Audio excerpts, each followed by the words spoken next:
Good evening, respected principal, teachers, and students who are here for the webinar. Today we are here with our 12th webinar. तो as usual, as per your request, हम हिंदी में ही बात करेंगे. आज हमारे साथ तारा Thakur ma'am है. आप लोगों को जैसे कि हमारे साथ usually most of the engineering students होते हैं, टेक्नोलॉजी वाले स्टूडेंट्स होते हैं. यस, आप बैचलर्स आर्ट्स वाले भी होते हो, लेकिन आज आपको थोड़ा सा इंजीनियरिंग तरीके से हम दिखाते हैं चीजों को. मैम का background as ma'am chemical engineer है. मैम ने अपना पीएचडी आईआईटी दिल्ली से किया है, जो कि यहाँ पे आप काफी सारे इंजीनियरिंग प्रोफेसर्स और स्टूडेंट्स है, आप लोग समझ सकते हो गेट का वैल्यू. मैम का ऑल इंडिया रैंक 29 था तब के टाइम में. तो आप सोच सकते हैं आपको कितने हम वैल्यूएबल स्पीकर्स लाके दे रहे हैं. तो आज इस वेबिनार का आप पूरा लाभ उठाएं, और जो भी आपको क्वेश्चंस है, हम लास्ट में 15 minutes as usual question answer round रखेंगे. आपको जो भी क्वेश्चंस है अपने फील्ड के रिलेटेड भी है कि कैसे इनोवेशन लाया आपके फील्ड में, तो वो भी आप मैम से पूछ सकते हैं. और जो भी चीजें हैं, आपको बीच में भी क्वेश्चन है आप भूल जाते हैं, तो चैट बॉक्स में पहले भी क्वेश्चन ड्रॉप कर सकते हैं. Over to you ma'am. Thank you so much. Thank you so much Naveena, kind word. और जैसे आपने कहा, मैं पूरा क्वेश्चन हिंदी में ही फोकस करके बोलूंगी सो दैट लार्ज ऑडियंस के लिए अच्छा रहेगा. सबसे पहले मैं कंग्रेचुलेट और थैंक यू कहना चाहूंगी एम नागराजन सर को और पूरी टीम को इस इनिशिएटिव के लिए. कैसे इनोवेशन एंटरप्रेन्योरशिप के रिगार्डिंग जो इंफॉर्मेशन है वो हम देश की कोने कोने तक ले जाना जरूरी है. और जो इनिशिएटिव शुरू किया है एक जगह से, और through webinars, through digital media के मैक्सिमम लोगों तक पहुंचाया जाए. आज का हमारा जो टॉपिक है, मैं प्रेजेंटेशन शेयर करती हूँ और मैं चाहूंगी कि ये सेशन हम इंटरैक्टिव रखें. तो जहाँ भी आपको लगता है कि आपको कुछ पूछना है या मैं आपसे कुछ पूछना है, तो आप चैट बॉक्स में प्लीज रिप्लाई कीजिएगा या वो रेज हैंड का ऑप्शन करिएगा. तो इंटरैक्टिव रहेगा तो ज्यादा मजा आएगा, आपको भी ज्यादा समझ में आएगा. मैं 2 मिनट का सकता हूँ. अगर anyone can tell me अगर स्क्रीन विजिबल है और आप दिख रहा है. Yes ma'am, your screen is visible. Okay, तो आज हम बात करने जा रहे हैं डिजाइन थिंकिंग और एन एंटरप्रेन्योरियल माइंडसेट. तो मुझे चैट बॉक्स में लिख के बताइए आपके अकॉर्डिंग एंटरप्रेन्योरियल माइंडसेट का मतलब क्या है. What do you mean by an entrepreneurial mindset. यहाँ पे दो वर्ड्स हैं जिनकी हम बात कर रहे हैं, एक है डिजाइन थिंकिंग और क्या entrepreneurial mindset. So what is entrepreneurial mindset. आपके हिसाब से एंटरप्रेन्योरियल माइंडसेट क्या है?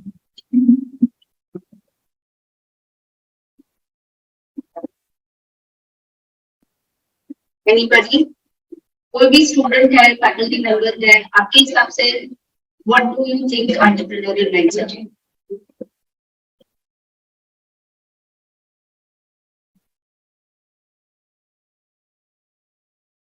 ओके, तो गोइंग अहेड, तो हम होते कि आगे जो स्लाइड है उसमें पता आप लोग इंटरैक्ट करेंगे. Entrepreneurial mindset is for problem solving mindset, solution oriented mindset. मतलब जब आप एक प्रॉब्लम को देखते हैं, चाहे अगर आप एक रिसर्चर है और आपको कोई पीएचडी या मास्टर्स करना है, उसको सॉल्व करना है, या आप एक फैकल्टी मेंबर है और आपको कुछ कम्युनिकेट करने में अपने स्टूडेंट को प्रॉब्लम करेंगे, यहाँ स्टूडेंट्स का इंटरेस्ट जनरेट करने में प्रॉब्लम, वो एक आपका प्रॉब्लम हो सकता है. और अगर आप एक स्टार्टअप है तो कैसे आप अपने प्रोडक्ट को मार्केट में लाएं, कैसे कोई प्रॉब्लम आइडेंटिफाई करें, जो गैप है उसको आइडेंटिफाई करें, उसको एक सॉल्यूशन लाने के पर्सपेक्टिव से देखें.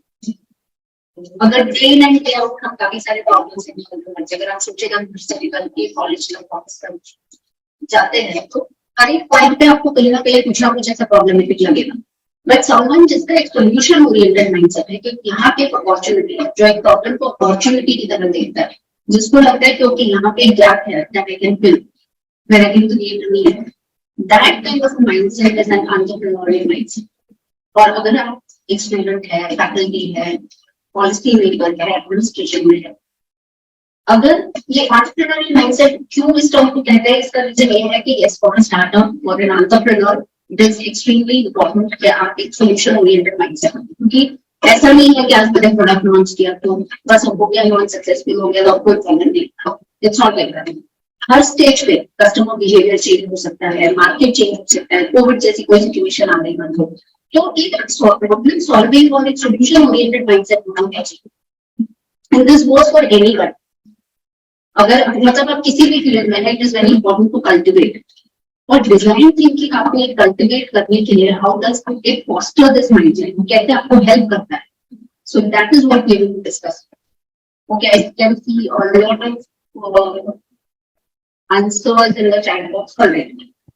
Okay, now what do you mean by design thinking? I would like to ask the people who have joined here, what according to you is design thinking? Lavina, if you could help me curate a few answers that they're putting in, because I'm unable to see the chat in real time. Ma'am, so far there is no question in the chat box. Okay, any answers to what I'm asking? If you could just let me know. You are not audible, ma'am. Can you please repeat it? I'm sorry. Okay. Are there any answers to what we're discussing? Any answers to the questions? If you can find any, what according to the audience is design thinking? आपके हिसाब से design thinking क्या हो सकता है?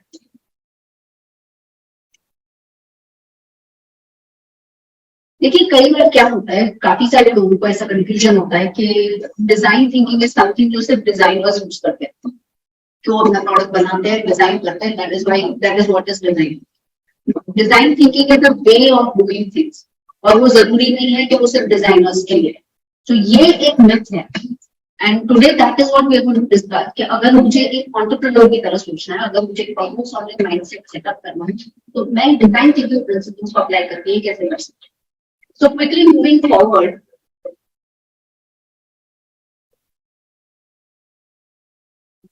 okay, हम लोग daily बहुत सारी ईमेल्स भेजते हैं। सपोज यहाँ पे because we talking in the context of startups and entrepreneurs, मैंने लिखा है डियर स्टार्टअप्स।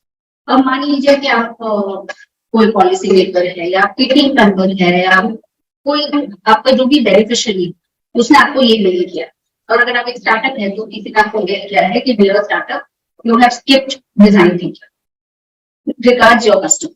मतलब आपका प्रोडक्ट, आपका सर्विस हमारे काम से ही आ रहा है, बट अगर आपने डिजाइन थिंकिंग यूज किया होता तो शायद आज ये सक्सेसफुल हो। अगर आप एक रिसर्चर है, आप एक रिसर्च पेपर रिसर्च पेपर आप एक पब्लिकेशन है पीयर रिव्यू जर्नल में, और वहां से रिव्यूअर ने आपको ऐसा मेल भेजा है कि तुम जो प्रॉब्लम सॉल्व कर रहे हो, तुम जिस पे रिसर्च कर रहे हो, it is of no use to anyone, तो ये आपका रिसर्च पेपर नहीं छप सकता। तो अगर आपने डिजाइन थिंकिंग प्रिंसिपल यूज किया होता तो आज you would have been in a better place. अब हम जब भी बात कर रहे हैं प्रॉब्लम सॉल्विंग की, हम एक इनोवेटिव मैनर में प्रॉब्लम सॉल्विंग की बात कर रहे हैं। तो लुकिंग एट दैट, इनोवेशन का मतलब क्या है? अभी अगर मेरे पास एक पेपर है और उसका मैं पेपर में से एक अलग तरीके का पेपर बोर्ड बना लेती हूँ, इज दैट इनोवेशन?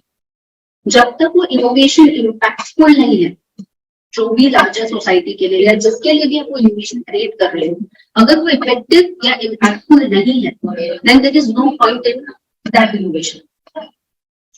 तो कैसे पता चलेगा कि आपका इनोवेशन वर्क करेगा कि उसका इम्पैक्ट क्या होगा? देखिए, इम्पैक्ट का डेफिनेशन बहुत अलग अलग हो सकता है। अगर आप एक स्टार्टअप है तो आपके लिए इम्पैक्ट हो सकता है कि कस्टमर कितना एक्सेप्ट कर रहे हैं आपके प्रोडक्ट को, आप कितना पैसा कमा रहे हो, कितना प्रॉफिट है। अगर आप एक पॉलिसी मेकर है तो आपके लिए इम्पैक्ट होगा, आपके लिए सक्सेस होगा कि पॉलिसी की एक्सेप्ट की जा रही है। अगर आप एक फैकल्टी मेंबर है या अगर आप एक रिसर्चर है तो आप अपने पब्लिकेशन को एक सक्सेस का पैरामीटर मान सकते हो कि एक अच्छी जर्नल में मेरा पेपर पब्लिश हो गया है, मेरा पेटेंट हो गया, I do something good. But how do you achieve that? So there are three lenses that define कि innovation जो है उसका impact कितना है। So DFB framework of innovation की बात करें यहाँ पे, whether first the D is desirable, whether it is desirable to the user or not. That is the first thing. अगर मैं आज पोलियो वैक्सीन पे रिसर्च करती हूँ तो मुझे कोई कहेगा अरे वो तो है, वो तो यूज हो रहा है, आप क्यों बना रहे हो दोबारा? मैं कोई ऐसी चीज बना रही हूँ जो एक स्टार्टअप हुआ, मैं ऐसा प्रोडक्ट बना रही हूँ जो किसी को चाहिए नहीं, तो इट्स ऑब्वियस कि जब किसी को चाहिए नहीं तो बना किसके लिए, correct? So it has to be designable. अब जिसके लिए भी वो पॉलिसी है, स्टार्टअप है, या जो भी डेवलपमेंट या जो भी इनोवेशन कर रही हूँ, so that D is very important. Second आता है फिजिकल. अब मान लीजिए मैंने सोचा कि कोई मैं बहुत बड़ा रॉकेट साइंस करूँ या कोई फ्यूचरिस्टिक टेक्नोलॉजी बना, ठीक है, डिजाइनेबल हो सकता है, पर क्या टेक्नोलॉजिकली करना फीजिबल है? हो सकता है बनाते रहे कुछ और एनवायरमेंटल क्लाइमेट इश्यूज आ रहे हैं. सो what is the technologically whether it is feasible और नॉट? कई केसेस में हो सकता है सोसाइटल कंस्ट्रेंट, आज एक पॉलिसी है गुजरात लेवल पे चल गई, बट हो सकता है कि इन सम अदर स्टेट उसका एक्सेप्टेंस उतना ना हो. सो ऑपरेशनल फिजिबिलिटी हो सकता है, टेक्नोलॉजिकल फिजिबिलिटी हो सकता है, एनवायरमेंटल फिजिबिलिटी हो सकता है. अगर किसी को वो नीड है but technologically it is not possible, या implement करना is not possible, again वो innovation में काम करें. The third thing is the viability, economic viability. Where comes the picture, money comes in picture. आपके लिए भी as a person जो develop कर रहे हैं, it should be economically viable, and it should be economically viable for the person using it. अगर मैं cancer research कर रही हूँ और मैंने कुछ 5 लाख रुपए का एक वायल बना दिया है, so it is not going to be feasible. मैं कह लूँ कि मुझे रूरल एरिया के लिए कैंसर रिसर्च करना, बट जो कॉस्ट है वो इतना ज्यादा है कि वो यूज ही नहीं कर सकते जो टेक यूजर है. डिजायर है, they need the medication, technology आपने क्रिएट कर दी, बट इकोनॉमिकली फीजिबल नहीं. अगेन आपका इनोवेशन किसी काम का नहीं. सो इट इज वेरी इंपॉर्टेंट कि ये डी टेक बी जब तक एक साथ आप नहीं लाओगे, you will not be able to make a successful innovation, a successful product, and eventually अगर आप एक स्टार्टअप बना रहे हो, you will be able to succeed as a startup. तो ये 3 चीजें साथ में लेके आपको चलना है. पर आप कैसे इंश्योर करोगे कि ये 3 चीजों का प्रॉपर बैलेंस है कि नहीं है? So for that we have to follow the design thinking principles. Now let us look at this planning. 8 out of 10 नए बिजनेस या नए स्टार्टअप जो आते हैं वो फर्स्ट 3 years में दे फेल. सो 8 out of 10 मतलब ऑलमोस्ट 80% ऑफ द स्टार्टअप जो रजिस्टर करते हैं वो पहले 3 साल में फिजल आउट हो जाते हैं. अब इसका क्या रीजन है? इतना सारा अगर आप फंडिंग देखें तो गवर्नमेंट का सपोर्ट है, फंडिंग है, मेंटरशिप है, तो क्या मेन रीजन है जिसकी वजह से स्टार्टअप सक्सीड नहीं हो पाते? उसमें अगर आप देखें तो 80% में से 42% ऐसे स्टार्टअप्स हैं जो प्रोडक्ट मार्केट फिट की वजह से नहीं चलते. प्रोडक्ट मार्केट फिट मतलब जिस कस्टमर के लिए, जिस मार्केट के लिए मैंने वो प्रोडक्ट बनाया है उसको उसकी कोई जरूरत नहीं. So there is no product market fit. सोचिए 42% of the startups are failing only because product और मार्केट के बीच में रेलेवेंसी नहीं. So the D of desirability of the by the user नहीं.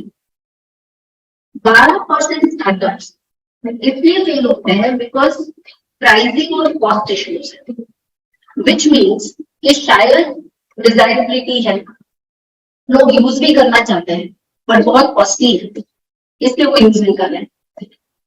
Plus user unfriendly products. अब सोचिए अगर मान लीजिए मैं सीनियर सिटीजन के लिए कोई ऐसा प्रोडक्ट बना रही हूँ जो अकेले रहते हैं, उनके बच्चे कहीं और रहते हैं, एंड अगर उनको अचानक से कोई हेल्प की जरूरत चाहिए तो कुछ ऐसा माध्यम हो जिससे भी वो स्टार्टअप उनको हेल्प कर सकता है. अब आप सोचिए कोई 70-80 ईयर्स के बुजुर्ग के लिए, सीनियर सिटीजन के लिए आपने एक एप्लीकेशन बना दिया जिसके अंदर इतना कॉम्प्लिकेशन है, जिनको स्मार्टफोन तक यूज करना नहीं आता होगा उनके लिए आपने एक कॉम्प्लिकेटेड एप्लीकेशन है. तो चाहे कितना भी जरूरी है, कितना भी कॉस्ट इफेक्टिव है, पर वो यूजर अनफ्रेंडली. और तीसरा जो ये 12% है पुअर मार्केटिंग. जब आपको यही समझ नहीं है कि आपके कस्टमर कौन है, कस्टमर सेगमेंट क्या है, तो आपकी मार्केटिंग स्ट्रेटेजी कभी भी सक्सेसफुल नहीं. तो आप सोचिए इतने कॉस्टली बिजनेस इसीलिए फेल हो रहे हैं क्योंकि उनको यही नहीं पता है कि प्रोडक्ट प्रॉब्लम कौन सा सॉल्व करना है, चाहिए क्या customer. So that is why. और ये चीज सिर्फ स्टार्टअप्स पे लागू नहीं होती है। बहुत सारे एरियाज में सिंपल सी चीज मान लीजिए कि एक इंस्टीट्यूशन के आप हेड है और या आप पूरा एडमिन संभाल रहे हैं जो भी, और आपको ऐसा लगता है कि बस सर्विस होनी चाहिए और उस इंस्टीट्यूशन के लिए, और आपने बसेस शुरू कर दी, आपने बसेस जो है हायर करके सबके बस सर्विस शुरू कर दी, पर वो नहीं चल, शायद क्योंकि किसी को उसकी नीड ही नहीं थी, या शायद उसका जो फेयर आप चार्ज कर देते दैट वाज वेरी हाई। सो ये बहुत सारी जगह पे लागू होता है, ये रिसर्चर्स के लिए भी लागू होता है, जैसे ही ये स्टार्टअप्स के लिए लागू होता है। हर फ्रंट पे कई बार कुछ पॉलिसी लॉन्च हुई पर वो कभी सक्सेसफुली नहीं हुई, वाई? बिकॉज वो मार्केट को या आपके एंड यूजर को उसकी कोई जरूरत नहीं थी। So that is where design thinking use करना जरूरी है, सो दैट आप ऐसा ना हो कि मार्केट में प्रोडक्ट लेके आपने लॉन्च कर दिया, इतना फंडिंग यूज करके, इतना टाइम लगा के, और फिर वो प्रोडक्ट इवेंचुअली चला ही नहीं।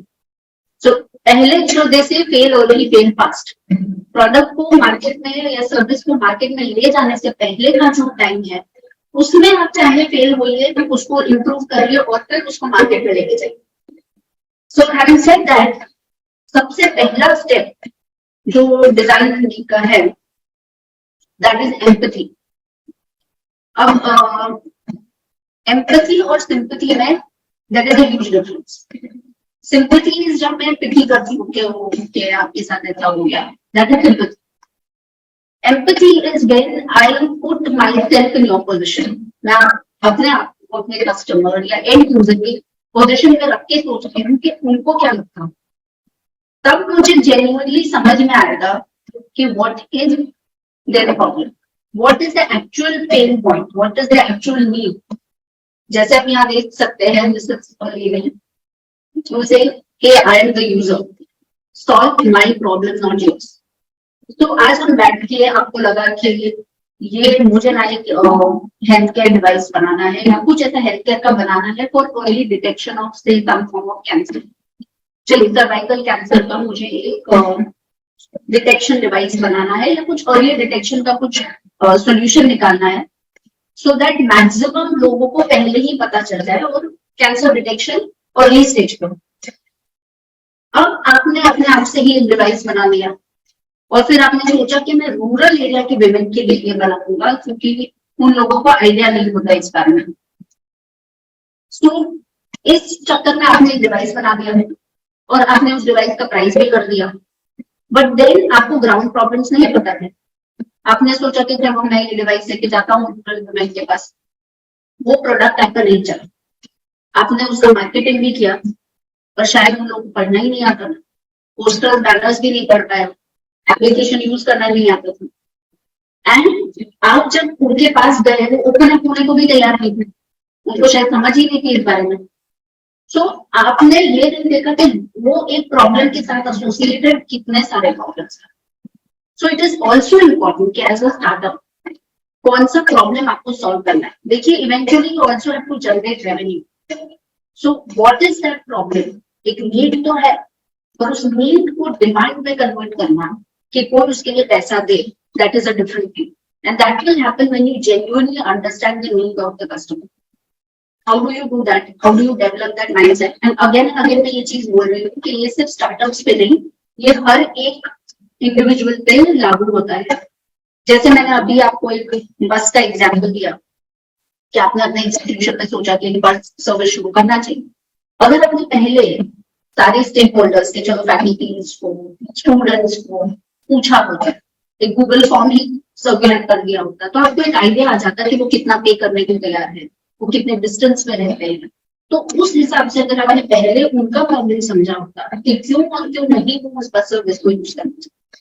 सो सिमिलर एक सिंपल सा ऐसा बस सर्विस के प्रॉब्लम से लेके बहुत फ्यूचरिस्टिक प्रॉब्लम हो सकता है, बट वो तभी आप करेक्टली सॉल्व कर पाएंगे जब आपको ये पता है कि आप अपने यूजर की जगह, आपके कस्टमर की जगह खुद को रख के सोचते हैं एंड ये आइडेंटिफाई करते हैं कि कौन सा प्रॉब्लम वर्थ सॉल्विंग है at the start. How do you do that? So you will have to go and meet the customer. आप उनका क्या करते हैं, go and take some videos, photos, correct questions पूछिए, interviews conduct करिए, और उस आउटपुट के बेसिस पे you will be able to determine whether you should go ahead with the innovation or not. देखिए हमेशा जब भी किसी को पूछा जाता है कि स्टार्टअप का जर्नी कहाँ से शुरू हुआ, it doesn't start with an idea. It starts with the problem, the right problem that you identify. हमेशा वो जर्नी सही प्रॉब्लम को आइडेंटिफाई करने से शुरू होता है. And as they say, fall in love with your idea, but fall in love with the problem because you know that this problem I have to solve. चाहे मैं वो आइडिया 10 बार बदलूं, पर प्रॉब्लम मैं ये सॉल्व कर रही हूँ. और वो क्यों प्रॉब्लम सॉल्व कर रही हूँ, किस बेसिस पे? बिकॉज मुझे पता है कि मेरे कस्टमर को इसकी नीड है. Correct? Let's take the example of Airbnb.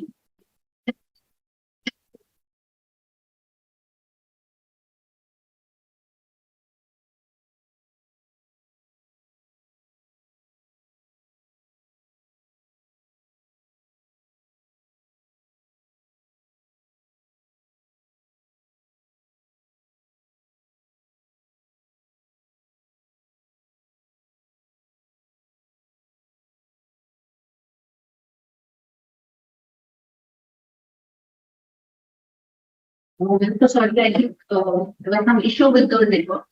Okay, so यहाँ पे हम अब let's take the example of Airbnb. Airbnb मेरे ख्याल से सबने Airbnb के बारे में को पता ही होगा, या तो आपने यूज किया होगा या सुना होगा. So Airbnb 2008 में जब उन्होंने कंपनी शुरू किया, तो 2009 में वो लोग Y Combinator के साथ इंक्यूबेटर एक्सेलरेशन प्रोग्राम में थे. बट उन्होंने डिसाइड किया कि अरे ये ना चल नहीं रहा, उनको जो आउटपुट चाहिए था वो मिल नहीं रहा. Customers were not coming on their website, use नहीं कर रहे थे. उन्हें समझ में नहीं आ रहा था कि हमने तो पहले सब कुछ बैकग्राउंड स्टडी करके लॉन्च किया, तो why is it not working. तो फिर उन्होंने खुद वेबसाइट खोला. उनके पास काफी अलग अलग जगह के जो स्पेसेस थे. एयरबीएनबी ने जब शुरू किया था, वो लोग बेसिकली स्टूडियो अपार्टमेंट है या किसी के घर में एक्स्ट्रा स्पेस है, वो लोग और आप उसको यूज कर सकते. तो उनके पास 40 लिस्टिंग थे न्यूयॉर्क, पर वो चल नहीं रहा था. अब उनको समझ में नहीं आ रहा था कि क्या प्रॉब्लम है, चल क्यों नहीं रहा. तो what they did is, so this is a classic example of design thinking. उन्होंने वेबसाइट खोल के अपना वेबसाइट चेक किया. So what they observed is कि उसमें जो फोटोज थे, अब आप सोचिए आप कस्टमर, आज अगर आप कोई होटल भी बुक करवा रहे हैं, मेक माई ट्रिप पे, अलग अलग वेबसाइट्स पे, होटल की वेबसाइट्स पे चेक करेंगे कि मैं पैसा खर्चा करने से पहले या ऑनलाइन कोई नई जगह बुक करने से पहले, और you will want to look कि कैसी जगह जेन्युइनली अच्छा है कि नहीं. तो अगर वो पिक्चर्स और फोटोज देख के आपको पसंद नहीं आए, तो नेचुरल सी बात है, यू विल बी लाइक नहीं यहाँ नहीं जाओ. Okay, so what happened with Airbnb, वो लोग क्या करते थे, अगर सपोज मुझे अपना घर लिस्ट करना है एयरबीएनबी पे, तो मैं फोटोज खींच के लगा देती थी, मतलब भेज देती थी, और एयरबीएनबी उसको put it on the website. अब ये 2009 की बात है, जब camera quality, mobile quality, camera की क्वालिटीज भी वैसी होती थी. तो उन्होंने देखा कि ये तो हम खुद भी बना कर रहे हैं ये जगह, ये देख के फोटो क्वालिटी देख के. तो what the founders did is, उन्होंने कैमरा रेंट किया और वो लोग अक्रॉस न्यूयॉर्क चले गए टू क्लिक पिक्चर्स. ये सारी जगहों के पिक्चर्स हम जाके क्लिक करेंगे खुद अच्छी क्वालिटी से, and then they could see a huge traffic coming on the website. और वो टर्न अराउंड हो गया उनके लिए. सो क्योंकि उन्होंने ये सोचा कि कस्टमर की पर्सपेक्टिव से क्यों नहीं चल रहा है. So whenever things are not working out, आप ये सोचिए, टेक अ स्टेप बैक और ये सोचिए कि कस्टमर कैसे सोच रहा है, कस्टमर किस तरीके से देख रहा है मेरी कंपनी को. तो जब आप वेबसाइट देखते हो अपनी कंपनी का, आपको तो बहुत अच्छा लगेगा कि मैंने परफेक्ट बनाया, बट नहीं थिंक कि if you are a customer and you going on the website, what do you want to see, then you will make a product और service which is usable by your customer. And now you know the Airbnb success story. So एक छोटी सी change से कितना they could achieve. और अब वो लोग क्या करते हैं, कोई भी नया एम्प्लॉय जो ज्वाइन करता है with in the first 15 days, क्योंकि वो नया है अभी, तो फर्स्ट 15 डेज में ही वो उनको भेजते हैं अलग अलग एयरबीएनबीज में कि आप जाके वहां रहिए, वहां जाके एक्सपीरियंस करिए. And so they understand, as a customer को जब वहां जाके रहता है तो उनको एक्चुअल सिनेरियो समझ में आता है कि उनके जो लिस्टेड वेबसाइट पे जो लिस्टेड प्लेसेस है उसमें क्या अच्छा है क्या बुरा है. So that is how use for better कर सकते हैं. So this is how, if you look at the Airbnb logo also, उसमें सबसे पहले आता है people. सो हर चीज शुरू वहीं से होती है आपके यूजर से।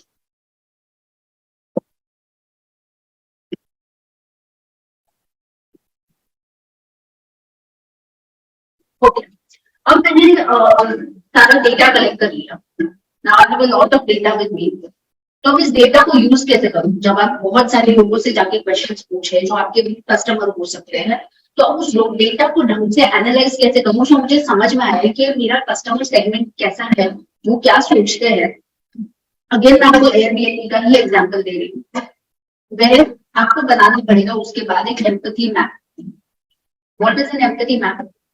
सबसे पहले आपने समझिए कि 100 सवाल पूछे अपने कस्टमर्स को, या जो आपको लगता है कि आपके कस्टमर है जिन्होंने आपको बोला कि हाँ हम ये प्लेटफॉर्म यूज करेंगे। तो ऐसे लोगों के लिए आपने कुछ क्वेश्चन तैयार किया। अब आपने एग्जाम के लिए क्वेश्चन पूछा उनको। जब एयरबीएनबी ने इनिशियली शुरू किया था तब वो सिर्फ बेड और ब्रेकफास्ट था कि एक जगह है जहाँ पे आप रेंट पे रह सकते हैं और आपको खाना वगैरह जो है आपको खुद कुक करना है, या तो अगर किसी का घर है और वो शेयर स्पेस आपको दे रहे हैं तो एक्स्ट्रा मील का वो लोग चार्ज करें। तो तब जब उन्होंने इस मॉडल पे शुरू किए, उन्होंने जब अपना वेबसाइट और एप्लीकेशन डेवलप करना था, उन्होंने सर्टेन क्वेश्चंस पूछे। क्वेश्चन पूछ के उनको 4 कस्टमर सेगमेंट समझ में आया। एक, जितने मैक्सिमम काफी लोगों ने ये बोला कि अगर हम होटल ना बुक करके एयरबीएनबी बुक कर रहे हैं सो दैट हमें 2-3 रूम ना बुक करके एक पूरी अपार्टमेंट बुक कर सकते हैं, तो अफोर्डेबल होना चाहिए, उसका प्राइसिंग उस तरीके से होना चाहिए। मतलब आपके कस्टमर ने आपको जवाब क्या दिया कि अफोर्डेबल होना चाहिए। जब वो ये जवाब दे रहा है, जब वो आपकी वेबसाइट पे जाएगा तो उसका एक्शन क्या होगा? वो सबसे पहले जाके प्राइस का फिल्टर लगाए। वो फिल्टर करेंगे which is the cheapest accommodation, और लोअर रेंज का जो अकोमोडेशन है वो शायद अफोर्डेबल वाला सेगमेंट देखिए। सो उससे आप डिटरमाइन कर सकते हो कि ठीक है, मुझे जब अपना वेबसाइट बनाना है या मुझे अपना जब एप्लीकेशन बनाना है, मुझे ये फिल्टर जरूर से रखना है जहां प्राइस कैटेगरी है। अब जब ये तो उनका एक्शन हो, अब उनके दिमाग में क्या चल रहा है? उनके दिमाग में एज ए कस्टमर ये भी चलेगा कि ये चीप अकोमोडेशन तो है, प्राइस तो चलो ठीक है, बट ये सेफ होगा, ये क्लीन होगा। So you also have to ensure that. उसी तरह अगर हम फटाफट से दूसरे कस्टमर सेगमेंट्स देखते हैं, तो मान लीजिए एक है जिसको ये कंसर्न है कि जैसे होटल में होता है चेक इन चेकआउट, तो इनके यहाँ अगर हम जल्दी या लेट पहुंचते हैं, कभी फ्लाइट कनेक्टिविटी नहीं है या कभी घूमने को इंसान गया उसको आने जाने में लेट होता है, तो कोई प्रॉब्लम तो नहीं होगी अगर किसी के घर में शेयर स्पेस ले रहे हैं। तो वो पर्सन क्या करेगा? वो होस्ट का लाइट ढूंढेगा, जिनके घर पे रुकने वाले हैं उनका नंबर ढूंढेगा, या चैट बॉक्स में कहीं पे कहाँ पे क्वेरी पूछ सकते हैं वो देखेगा। So when you develop your application you have to make sure कि आपने मेंशन किया हो कि यहाँ पे आप किसी भी टाइम आ जा सकते हो, या होस्ट का कोई कॉन्टैक्ट अगर पॉसिबिलिटी है तो आपने दिया। वैसे किसी को ये है कि भाई किचन सर्विस हो तो अच्छा रहेगा, मील कुक करना चाहते हैं, तो ये 4 कैटेगरी आपने मोटा मोटा आइडेंटिफाई किया customer.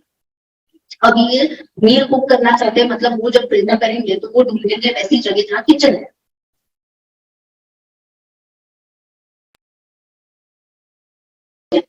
So you have to also mention what is available, what is not available. देखिए आप एक कस्टमर के पर्सपेक्टिव से सोचें कि वो क्या फिल्टर करेगा जब वो आपके वेबसाइट या एप्लीकेशन पे आता है। ये तो जब एयरबीएनबी ने इनिशियली शुरू किया। सो जब आप अपना भी कोई डेटा कलेक्शन करते हैं तो आपको इस तरीके से एम्पैथी मैप बनाने से क्या पता चलेगा कि आपके कौन कौन से कस्टमर सेगमेंट है। मेजॉरिटी आंसर जो आपको मिले हैं उसको हम अगर इस तरीके से डिवाइड कर लेते हैं तो आपको ये पता चल जाएगा कि मोटा मोटा मेरे ये 3-4 कस्टमर सेगमेंट है जो ऐसा सोचते हैं। वो आपको अपने प्रोडक्ट या सर्विस को अच्छे से बनाने में हेल्प करेगा। सो उनके लिए वो कन्वीनियंस होगा, मेरे को जो चाहिए वो मिल रहा है, तो आप they will come back to your website, they will book through your site. तो ये सिर्फ एक एयरबीएनबी का एग्जांपल है, this can be apply anywhere. Now जब वो लोग ने स्केल करना शुरू किया तो उन्होंने रियलाइज किया कि अब हमें ना एक्सपीरियंस देने वाला साइट करना है। We don't want to be bed and breakfast, we want to be something that provides a unique experience. So उन लोगों ने बहुत सारे लोग फिर से जाके क्वेश्चन पूछा। देखिए जैसे मैंने आपको कहा था कि ये प्रोसेस ऐसा नहीं है कि मैं एक स्टार्टअप हूँ, मैंने एक प्रोडक्ट लॉन्च कर दिया, एक सर्विस लॉन्च कर दिया और बस उसके बाद मुझे ये डिजाइन थिंकिंग प्रिंसिपल अप्लाई करने की जरूरत नहीं। No, it does not work like. जब एयरबीएनबी ने अपना मॉडल चेंज किया, उन्होंने स्केल करने का सोचा, वो फिर से कस्टमर्स के पास फिर से उन्होंने उनको क्वेश्चन पूछा। एंड दे आस्क देम कि हम एक यूजर एक्सपीरियंस वाला आपको एक अच्छा एक्सपीरियंस देने वाली जो होटल से अच्छा एक्सपीरियंस है, यूनिक लोकेशंस के एक्सपीरियंसेस देना चाहते हैं। तो उसमें काफी सारे लोगों का आंसर ये था कि दे आर रेडी टू पे, money is not a problem, but unique experience होना चाहिए। तो वो सेगमेंट जब अब एयरबीएनबी के आपके वेबसाइट पे जाएगा, वो लोग हाई एंड यूनिक एक्सपीरियंस ढूंढेंगे। तो आपके वेबसाइट पे क्लियरली मेंशन होना चाहिए कि what is unique about that experience, then only will book that. एक सेगमेंट ऐसा है जो पैसा खर्च करने को तैयार है, बट उनको ये है कि वैल्यू फॉर मनी होना चाहिए, ऐसा नहीं कि मैंने पैसा खर्च किया और फिर कुछ एक्सपीरियंस भी नहीं था। अब ये लोग क्या करेंगे जब आपके वेबसाइट पे जाएंगे, वो उसके अंदर सबसे पहले रिव्यूज पढ़ेंगे, कंपैरेटिव रिव्यूज पढ़ेंगे, लोगों के पास्ट जो वहां जाके रहे उनके रिव्यूज पढ़ेंगे, या कुछ रेटिंग्स है तो वो देखेंगे, so that they can determine that okay मैं पैसा तो खर्च करूंगा तो मुझे वैल्यू फॉर मनी मिलेगा। सो that is how you will understand कि मुझे क्या क्या चीजें लिस्ट करनी है अपने वेबसाइट पे और अपने एप्लीकेशन पे। सिमिलरली कुछ लोग ढूंढ रहे हैं work from home accommodation, Covid के बाद बहुत सारी जगह वर्क फ्रॉम होम हो गया था, तो ना अगर कोई ऐसा है जो काम भी करना चाहता है या कोई कॉन्फ्रेंस अटेंड करने जा रहा है, उसको एक एयरबीएनबी बुक करना है, तो उसका कंसर्न रहेगा कि कुछ वर्क फ्रॉम होम है, तो मेन कंसर्न होगा कि कोई बैठने की ढंग की जगह है जहाँ पे रिलायबल वाईफाई है, जहाँ पे तुम आप अच्छे से काम कर सकते हो, तो उसका कंसर्न वो होगा। तो वो कैटेगरी सर्च करें कि वर्क फ्रॉम होम की कोई कैटेगरी है क्या। So you have to understand कि आपको अलग अलग वेबसाइट पे जो फिल्टर्स में कैटेगरी भी ऐड करनी पड़ेगी, स्पेसिफाई करना पड़ेगा whether they have work spaces. और तो इस तरीके से you can make these maps to understand the persona of your customers. So let's have a look at the unique stage. This is one of the screenshots of the website. So अगर आप top left में देखते हैं, so this is something top left, first picture and even the second picture is a unique stage. So where they are going to put what is unique about that place. Picture देखिए आपको पता चल रहा है कि what all other things are there to offer. आप क्या कर सकते हो, रहने के अलावा भी चेकिंग हो सकता है, मल्टीपल अदर एक्सपीरियंस जो दे रहा है। सिमिलरली आप देख सकते हैं कि डेडिकेटेड वर्क स्पेस, ये भी उन्होंने एक जगह पे लिखा हुआ है जहां पे भी there is a dedicated work space, यहाँ पे वाईफाई है, यहाँ पे आपको वर्क स्पेस मिल जाएगा। सेल्फ चेक इन, जैसे कुछ लोगों को कंसर्न था कि भाई होस्ट को हम रात में या दिन में चेक इन करते हैं, अर्ली मॉर्निंग या late night, can we call the host. So self check in where is a building staff will help you with this. तो ये सारा जो उन्होंने स्टडी किया, from that they got to know कि क्या रखना है वेबसाइट पे, किस तरीके से they have to make their application or website so that it is very convenient for the user. तो जब आप अगली बार अपना कोई प्रोडक्ट या सर्विस बनाएंगे, so it is very important that you study properly, you analyze the data। जो आपको डेटा मिला भी है, चलिए ठीक है मैंने इंटरव्यू कर लिया कस्टमर का, बहुत सारा डेटा 100-150 लोगों का डेटा है मेरे पास, बट अगर मैं उसको ठीक से एनालाइज नहीं करूंगी then also doesn't make sense। तो वो भी जरूरी है। तो this is how you make empathy maps. ये एक तरीका है, आप अलग अलग तरीके यूज कर सकते हैं, आप उसको एनालाइज करके आपको ये समझ में आएगा कि आपको किस तरीके से you have to make it better for user. तो फर्स्ट स्टेप जो मैंने बात की वो है एम्पैथी, कि आप अपने आप यूजर की जगह पे रखिए, अपने एंड यूजर कोई भी जो भी आपका एंड यूजर है उसके जगह पे आपको उसकी इश्यूज अपने आपको रख के सोचिए हाउ वुड यू फील अगर आपके साथ ये प्रॉब्लम होता है। तब आप you will understand whether the problem is important, whether it should be solved, and which way you should solve it. Now the second stage that comes is problem statement को define करना। तो अब क्या हुआ, जैसे मैं आपको एक एग्जांपल दे रही थी कि सपोज हम अर्ली कैंसर डिटेक्शन का कोई डिवाइस या अवेयरनेस की बात कर रहे हैं, तो अभी कोई स्टार्टअप ये सोचे कि मुझे एक हेल्थ केयर डिवाइस या कुछ ऐसा बनाना है जिससे कि early detection of cervical cancer या कोई ऐसा पर्टिकुलर कैंसर का डिटेक्शन हो सके। तो वो गए डॉक्टर के पास, नर्सेस के पास, पेशेंट्स के पास, जो रूरल और सब एरिया में वो गए। तो जब उन्होंने बात की तो डॉक्टर्स नर्सेस ने बोला कि ठीक है एजुकेटेड लोग भी उनमें अवेयरनेस होता है पर वो रेगुलर चेकअप नहीं करते हैं, सिम्टम्स को इग्नोर करते हैं और रूरल एरिया में अवेयरनेस नहीं। अब आपने जाके रूरल एरिया में, आपको सपोज रूरल एरिया में ही फोकस करना है, अगर आप वहां जाके बात की, आपने वहां का सिनेरियो देखा, तो आपको ये समझ में आया कि उनको शायद कुछ एरियाज में पढ़ना भी नहीं आता, तो आप अवेयरनेस कैंपेन डायरेक्ट या स्मार्टफोन्स भी इतना डेली घर में शादी की फोन है विमेन इतना नहीं यूज कर, तब आपने फिगर आउट किया कि ठीक है वहां पे एक एनजीओ है जिसके साथ ये विमेन काम करती है, तो उनके थ्रू एज अ स्टार्टअप हम कुछ अवेयरनेस का कुछ मॉड्यूल मोडस ऑपरेटिंग कुछ हम डिफाइन कर सकते हैं। तब जाके आपका एक ब्रॉड प्रॉब्लम स्टेटमेंट था कि रूरल वुमेन के लिए सर्वाइकल कैंसर का अर्ली डिटेक्शन का मुझे कुछ करना है। जब आपने इसको ब्रेक डाउन किया, you came and you identified one problem that you want to address कि एक थर्ड पार्टी जो इजीली उनके साथ कम्युनिकेट कर सकती है, जिनके साथ वो कंफर्टेबल है, उनके साथ मिलके किस तरीके का मॉडल बिजनेस मॉडल है, जिस तरीके से we are not for profit जो भी मॉडल है, कहते हैं मैं इसको एग्जीक्यूट करूं। बट एटलीस्ट अब आपको ये पता है कि आपका टारगेट रूरल वुमेन है, किस मोड में आपको तो आपका प्रॉब्लम स्टेटमेंट आपने नैरो डाउन कर दिया कि रूरल वुमेन जिनको उनके लिए अवेयरनेस और उनकी वर्नाक्युलर लैंग्वेज में थ्रू द पीपल ये कैसे सॉल्व कर। तो ये आपने एक ब्रॉड प्रॉब्लम स्टेटमेंट को एक स्पेसिफिक प्रॉब्लम स्टेटमेंट में कन्वर्ट किया है, सो दैट अब एज अ स्टार्टअप आपको पता है कि आपका टारगेट कस्टमर कौन है। तो व्हाट हैपेंस इज आपने वो पूरा कस्टमर पर्सोना स्टडी किया, उसके बाद जब आपने प्रॉब्लम स्टेटमेंट को ब्रेक डाउन किया, you came to one specific problem statement जो आपको सॉल्व करना है। या तो ये सॉल्व है फॉर अर्बन वुमेन जिनमें अवेयरनेस है पर वो डॉक्टर के पास नहीं जा रहे हैं या वो बोलने से डर रहे हैं, वो चाहते नहीं चेकअप करवाना चाहते, इग्नोर कर रहे हैं, तो एक प्लेटफॉर्म हो सकता है जो एजुकेशन के लिए फॉर देम एक स्टेज पे कि क्या सिम्टम्स है, then they can probably chat और वो थ्रू एन एप्लीकेशन बात कर सकते हैं। तो आपको ये आइडेंटिफाई हो जाएगा थ्रू दिस एक्सरसाइज की मेरा एग्जैक्ट प्रॉब्लम स्टेटमेंट क्या है। पहले अब तक एक broad area of problem statement था, now we broken it down और आप एक पर्टिकुलर प्रॉब्लम स्टेटमेंट को आइडेंटिफाई। एंड ये सेम चीज आप रिसर्चर्स भी करते हैं, सेम चीज अगर आप एक पॉलिसी मेकर है तो अगर आपको चेंज लाना चाहते हैं किसी की लाइवलीहुड, बट वो एक ब्रॉड प्रॉब्लम स्टेटमेंट है। जब आप लाइवलीहुड इंक्रीज करना चाहते हैं, मान लीजिए certain segment of the society का, तो आप उसको जब ब्रेक डाउन करते हैं एंड देन आप आइडेंटिफाई करते हैं कि अच्छा this is the first thing that I want to solve, तो आप फिर उस चीज पे फोकस करके उस सेगमेंट पे फोकस करके अपना प्रोसेस या प्रॉब्लम डेवलप करते हैं। सो प्रॉब्लम स्टेटमेंट को लिखना डिफाइन करना ये इक्वल इम्पोर्टेंट है, वरना रैंडमली आप सब कुछ सॉल्व करते हैं एंड देन आप किसी के लिए भी प्रोडक्ट नहीं बना रहे, क्योंकि आपको ये नहीं पता चल रहा कि आप इतने सारे लोगों को ये प्रॉब्लम है पर मैं किसके लिए सॉल्व कर रही हूँ। तो it is important to define. अभी आते हैं आइडिया में, मतलब हर किसी को ये होता है कि आइडिया आ गया स्टार्टअप कर रहे हैं, आइडिया आता है स्टार्टअप कर रहे हैं, बट जो उसके पहले का पूरा प्रोसेस है, प्रॉब्लम आइडेंटिफिकेशन करना, कस्टमर को समझना, वो हर कोई भूल जाता है। So journey never starts from the idea; it always starts from problem identification. Idea comes much later.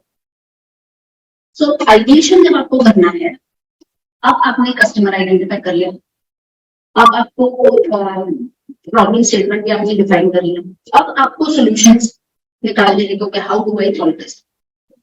कई सारे मेथड्स से करने के, मैंने आपको यहाँ पे सिर्फ 5 मेथड्स हाईलाइट किए हैं।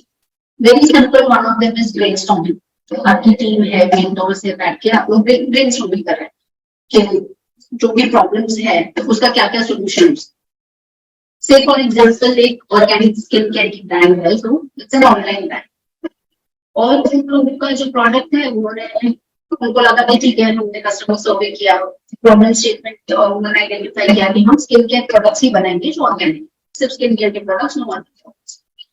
अब फिर भी उनके सोशल मीडिया पे, वेबसाइट पे कोई ट्रैफिक नहीं है, लोग आते हैं, जो एनालिटिक्स उन्होंने सारा देखा, तो लोग कार्ट में चीजें डालते पर खरीदते नहीं है।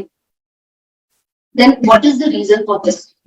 तो टीम बैठ के अगर वो फिर से कस्टमर के पास गई, पूछा, आइडिएट कर रहे हैं आप लोग, तो ब्रेनस्टॉर्म जब करने बैठे कि क्या कर सकते हैं, या आप पहली बार भी लॉन्च कर रहे हैं ऐसा कोई प्रोडक्ट और आपको ये है कि कैसे हम कस्टमर को अक्वायर करेंगे, तो पूरी टीम बैठ के ब्रेनस्टॉर्म कर रही है and everyone comes up with their ideas. अब क्या हो सकता है ना, तो ब्रेनस्टॉर्म टू माइंड मैप, कोई भी आइडिया आपने प्रपोज किया उसके साथ हो सकता है कि और प्रॉब्लम्स जनरेट हो रही, तो वो प्रॉब्लम्स पे आपको समझ रही। से फॉर एग्जांपल आपका ऑर्गेनिक स्किन केयर प्रोडक्ट, और किसी ने आपकी टीम में से गूगल किया तो देखा कि हमारा तो दिखा ही नहीं रहा कहीं पे, मतलब कि आपके एसईओ में प्रॉब्लम है, तो आपने आइडेंटिफाई किया कि ओके अब मैं सर्च इंजन ऑप्टिमाइजेशन करना जरूरी है। कहीं कहीं आपने अपनी एक प्रॉब्लम ये हो सकती है कि ट्रस्ट कैसे करेगा कस्टमर आपको, आया ठीक है आपकी वेबसाइट देखी, आपका सोशल मीडिया दिखा, क्यों ट्रस्ट करेगा कि ये ऑर्गेनिक है? तो कोई सजेस्ट करेगा कि ठीक है ये प्रॉब्लम है, तो द सोल्यूशन कैन बी के हम उसका ठीक से पिक्चर लें जहाँ पे लेबल दिख रहा है, ठीक से हाईलाइट करें कि ये रेगुलेशन हमको मिला हुआ है, that could be one. Third is के ज्यादा सेल्स के लिए क्या हम छोटा सैंपल दे सकते हैं, देन उसमें एक प्रॉब्लम जनरेट हो सकता है, कितना सैंपल का साइज होगा, कितना मिलीग्राम होगा, कितना ग्राम होगा, और क्या क्या आप सैंपल में देंगे। और उससे एक और प्रॉब्लम हो सकता है क्या हमारे लिए इकोनॉमिकली फिजिबल है एज ए स्टार्टअप ये बनाना इतने स्मॉल क्वांटिटी में, वो एक प्रॉब्लम होगा। तो ऐसे करते करते हर एक आइडिया जो आ रहा है उसके साथ जुड़े हुए कौन कौन से प्रॉब्लम्स हैं, उसका क्या सोल्यूशन हो सकता है वो आपने काटा। मान लीजिए किसी ने ऐसा कहा कि चलो हम सैंपल तो दे देते हैं पर उससे उनको कुछ एलर्जिक रिएक्शन हो गया, तो हमें कैसा पता चलेगा कि किसका ऑयल स्किन टाइप है, किसका ड्राई स्किन है। तो आपने सोचा कि ठीक है हम हमारे कस्टमर को एक सैंपल देंगे, उनसे पूछेंगे आपका स्किन टाइप क्या है। अब देखिए कई बार क्या होता है कोई किसी मेडिकेशन पे है तो उसकी वजह से भी एलर्जिक रिएक्शन हो सकता है और वो आ जाएगा आपके ऊपर कि आपके प्रोडक्ट से हुआ है। पर अगर आप कस्टमर को पूछते हैं कि आपको कोई एलर्जी है क्या, आपको मेडिकेशन है क्या, तो वो नहीं शेयर करना चाहेगा। तो तब क्या करेंगे, तो आइडिया तो अच्छा है सैंपल देने का, उसके साथ बहुत सारे प्रॉब्लम्स हैं। तो आपकी टीम में से कोई लेके आया कि चलिए ठीक है काम करते हैं, हम एक डिस्क्लेमर डाल देंगे टर्म्स एंड कंडीशन कि ये तभी अगर आपको कोई हार्मोनल कंडीशन है, आप किसी टाइप की मेडिकेशन पे है तो ये काम नहीं करेगा और वो कंपनी की जिम्मेदारी नहीं है। तो टर्म्स एंड कंडीशंस में लिख दिया तो आप भी थे और उन्होंने उसको अग्री किया, उन्होंने अपना डेटा भी नहीं शेयर किया, फाइन।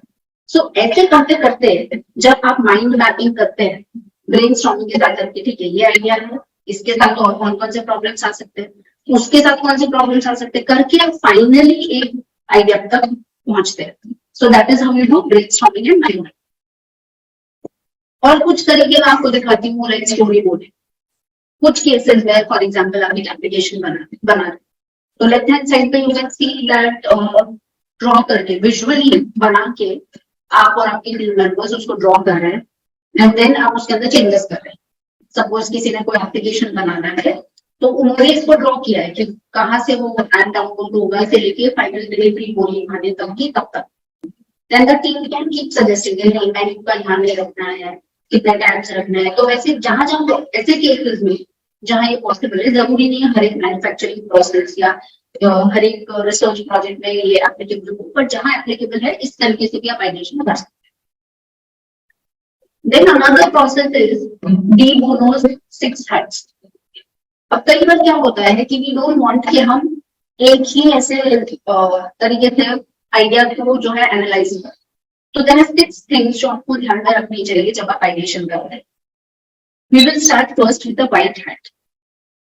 व्हाइट हैट मतलब it is based on facts, जो भी आपने डेटा कलेक्ट किया, कॉम्पिटिटर का डेटा है, कॉम्पिटिटर का प्राइसिंग है, कस्टमर का पर्सोना है, वो सारा जो भी इंफॉर्मेशन और डेटा आपके पास है उसको ध्यान में रखते हुए वो आइडिया को उस एंगल से एनालाइज करो। विद द व्हाइट हैट पहले एनालाइज किया कि डेटा क्या बोलता है, उस हिसाब से हम सही जा रहे हैं क्या।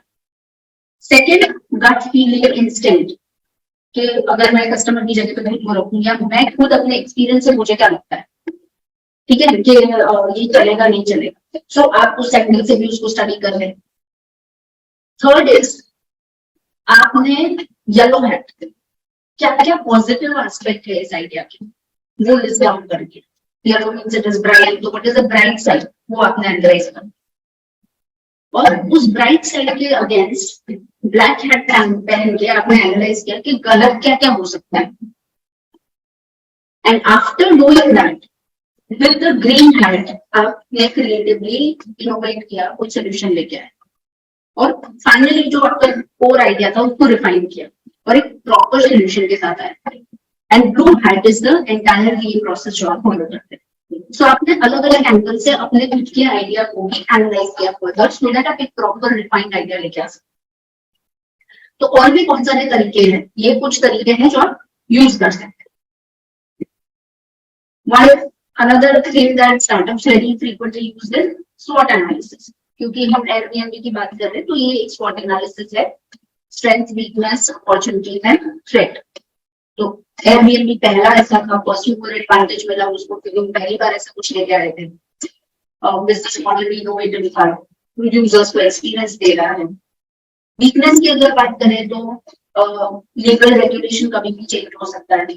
जो लोग लिस्ट करते हैं अपना रूम या अपना घर वहां पे, वो लोग इन्फ्लेटेड रेट चार्ज कर सकते हैं, तो कॉस्टली हो जाएगा कस्टमर के लिए। देन अपॉर्चुनिटीज अगर देखें तो बहुत सारे नए मार्केट्स हैं, बहुत सारी जगह अलग अलग तरह का एक्सपीरियंस प्रोवाइड कर सकते हैं बाई पार्टनरशिप। और लग्जरी रेंटल है बहुत बड़ा एक सेगमेंट है जो वो फोकस कर सकते हैं। थ्रेट क्या क्या हो सकता है जब यूजर का एक्सपीरियंस अच्छा नहीं है, नेगेटिव रिव्यूज है, यूजर का डेटा लीक हो रहा है, या एक्सेप्टेंस होम शेयरिंग जो है धीरे धीरे अगर कस्टमर का बिहेवियर चेंज हो गया है, डोंट वांट कि अब हमें ऐसा तो शेयरिंग एक्सपीरियंस कीजिए, तो ये थ्रेट हो सकता है इन द लॉन्ग रन। सो इस तरीके से आप अपना चाहे रिसर्च प्रोजेक्ट है, चाहे आपका स्टार्टअप है, या आप अपनी कंपनी में भी कहीं कुछ भी नया अप्लाई कर रहे हैं, you can use these methods to ideate to come up with new solutions. तो अगर मैं आपको पूरा प्रोसेस बताऊं तो we started with empathize, define, जहां हमने प्रॉब्लम स्टेटमेंट डिफाइन किया, आइडिएट किया, आइडिएट करके अब आपने जो अपना प्रोडक्ट, सर्विस, पॉलिसी जो भी बनाना है वो बनाया, टेस्ट किया और फिर मार्केट में आया। अब एक बात मैं यहाँ क्लियर करना चाहती हूँ कि ये कोई ऐसा प्रोसेस नहीं है जो 1 2 3 4 5 ऐसे चलता है कि एम्पैथाइज, डिफाइन, आइडिएट, प्रोडक्ट, नहीं। ये किसी भी वे में बैक एंड फोर्थ हो सकता है आपको जब भी रिक्वायरमेंट है। फॉर एग्जाम्पल एम्पैथाइज करके मैंने प्रॉब्लम डिफाइन कर दिया, अब मुझे वेरीफाई करना है कि ये प्रॉब्लम सही है ना, तो मैं फिर से भी यूजर के पास जा सकती हूँ। आइडिया बनाने के बाद, मैंने आइडिएशन करने के बाद मुझे लगा नहीं ये आइडिएशन मुझे नहीं लगता ये सॉल्व हो सकता है, तो फिर से अपना प्रॉब्लम स्टेटमेंट डिफाइन करने जा सकती हूँ। प्रोटोटाइप बनाने के बाद अगर प्रोटोटाइप नहीं चला, अगेन आप आइडिएशन की फेज में जा सकते हो।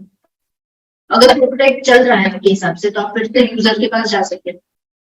उसको टेस्ट करने के बाद अगर वो नहीं चला, फिर री प्रोटोटाइप कर रहे हो, री आइडिएट कर रहे हो।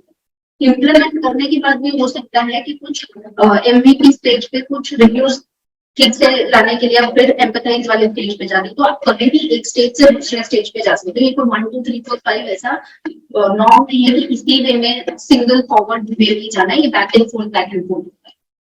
तो अगर आप कुछ भी कर रहे हैं किसी भी ऑर्गेनाइजेशन में, चाहे आपकी टीम, आपके एम्प्लॉयज है, आपके उनके साथ कुछ नया इंप्लीमेंट करना है, फैकल्टी मेंबर है, आप रिसर्चर है, एंड मोस्ट इम्पोर्टेंटली अगर आप स्टार्टअप के लिए, दिस इज एक्सट्रीमली इम्पोर्टेंट। इससे व्हाट हैपेंस इज कि आप शायद डिफाइन, आइडिएट, प्रोटोटाइप उस स्टेज पे फेल हो जाएंगे, ठीक है। एमवीपी स्टेज पे just before entering the market आप शायद फेल हो जाएंगे, पर जब आपने उसको एक मार्केट लेवल पे 2 3 साल चला है या 1 1.5 साल आपने पूरा मेहनत करके उसको लॉन्च किया, उसके बाद फेल होने के chances come. So that is why design thinking helps you fail early, fail fast. कि इनिशियल स्टेजेस पर फेल हो गए, जितना फंडिंग, जितना इन्वेस्टमेंट, जितना टाइम लगा है, it is much lesser than market में एंटर होने के बाद फेल होंगे। So this is how understand, explore and materialize this entire process works.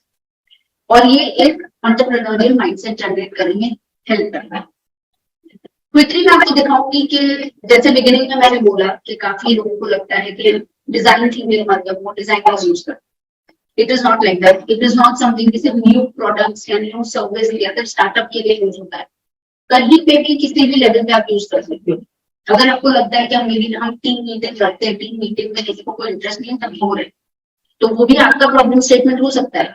तो आपको एम्पैथाइज करना पड़ेगा अपनी टीम के साथ कि क्यों आपको इनको इंटरेस्ट क्यों नहीं है, and then you will come up with innovative ways कि कैसे इसको और इंटरेस्टिंग बनाए कि और आइडियाज टीम मेंबर्स लेके आए। It can be applied anywhere, किसी भी ऑर्गेनाइजेशन में, किसी भी लेवल।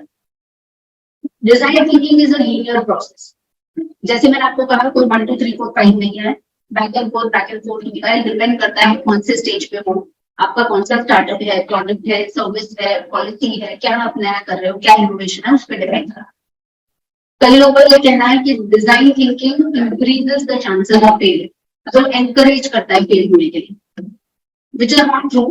इट एनकरेजेस यू कि टू आइटरेट, टू री-आइडिएट, कि अगर आपको फेल होना है तो इनिशियल स्टेजेस में फेल होके उसमें इम्प्रोवाइजेशन कर सकते हो, रादर देन पूरा इम्प्लीमेंटेशन के बाद फेल हो। So these are a few myths about design thinking. And this is about design thinking.